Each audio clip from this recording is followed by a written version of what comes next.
First 20,000 అడ్వాన్స్‌గా ఇచ్చాము. Base మనం గనక అంటే గ్రౌండ్‌కి వేసేసామంటే ఆ ప్లేస్ యూజ్ చేయడానికి కుదరదు. సో, అందుకని 8 ఫీట్ స్ట్రక్చర్ అడిగాను. 3,00,000 బ్యాంక్ నుంచి వస్తుంది.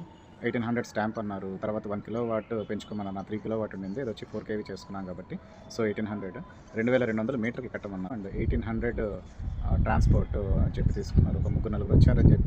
సో అండ్ స్ట్రక్చర్ ఇన్‌స్టాల్ చేసిన తర్వాత అంటే ఐ మీన్ ఈ వైరింగ్ కనెక్షన్ అంతా ఇచ్చిన తర్వాత ఒక 1000 క్యాజువల్‌గా వాళ్ళకి ఇవ్వడం జరిగింది. అండ్ 7,000 వచ్చి వైరింగ్ పైప్స్ యాక్సెసరీస్ 2.5 వైర్ ఇట్లాంటి చాలా వైర్స్ ఉన్నాయి.